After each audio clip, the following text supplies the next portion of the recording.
čajanke, potekajo v 12-13 krajih po Sloveniji, ne vem natančno, v knjižnicah ali v knjigarnah, mreža, ki pravzaprav naj bi spodbujala predstavitve novosti knjižnih. Zadnji 2 leti se omejujemo tako, da predstavljamo književnost po različnih nacionalnih področjih. Čeprav to je težko reči, včasih se vežemo na jezik, včasih na geografsko območje. Gre pa pravzaprav, če na kratko rečem, za pogovore o novih knjigah, za otroke in za vas. Za vas je pa mišljeno za starejše, ki naj bi potem poskrbeli, da te nove knjige predajo tudi na mlajše. Zdaj, tale čajanka z naslovom Nekaj nevidnega se pa navezuje na Irsko v smislu Republike Irske, to se pravi ne kot Severna Irska, ampak avtorji iz Republike Irske, ki pa seveda pišejo v angleščini. Predstavljamo od čisto slikaniških, pa potem naprej do branja, recimo, smo pozorni tudi na to, rečemo mi, branje za okrevajoče bralce oziroma za tiste, ki imajo težave. Včasih predstavimo tudi kakšno učno knjigo, trenutno ne, potem pa branje za odrasle. Predvsem založba Miš je tista, ki je poskrbela za te zadeve, ena od zbirke Srebrne niti. Iz teh srebrnih niti bomo tudi nekaj sedaj predstavili. Srebrne niti v smislu, da je tist takšen, da lahko starejši pravzaprav berejo brez očal in da je tudi tema njim namenjena. Potem pa še to, kar bi rekli, bolj resna literatura iz te zbirke EU-roman. Vsakič enega predstavimo in zdaj bo Čez modra polja, zbirka takšnih zelo kratkih, pa bom rekla, dosti kvalitetnih novel, črtic bi lahko to rekla, mlade avtorice.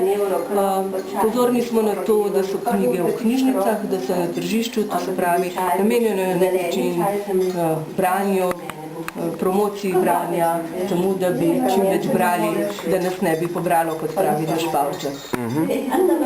In koliko ljudi oziroma oseb se ponavadi udeleži teh čajank? So to stalni gostje oziroma stalni člani?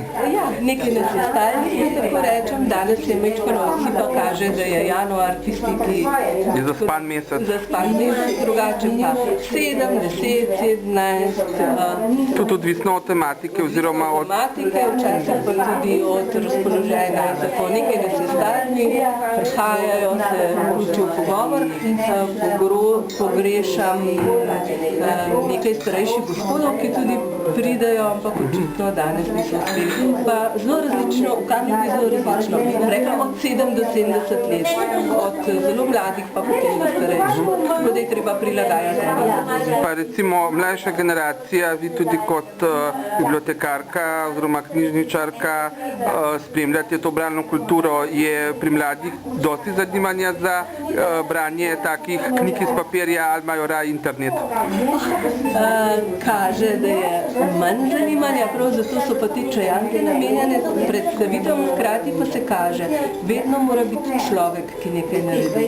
In tudi starejši, recimo ta generacija detkov, babic, lahko navežejo stik s svojimi vnuki, imajo morda celo več časa, morda so celo bolj upoštevani kot očetje in mame, kot tista generacija, ki si reče, če mama to reče, najbrž ne bo, z babico je pa najbrž ali z detkom je pa odnos drugačen in prav zato želimo. Hkrati pa tudi v Kamniku namenjeno še, če čisto tako rečem, tukaj smo v enem kulturnem prostoru, kulturno pisarni, kulturnega društva, se pravi, želimo uživeti tudi življenje na šutni.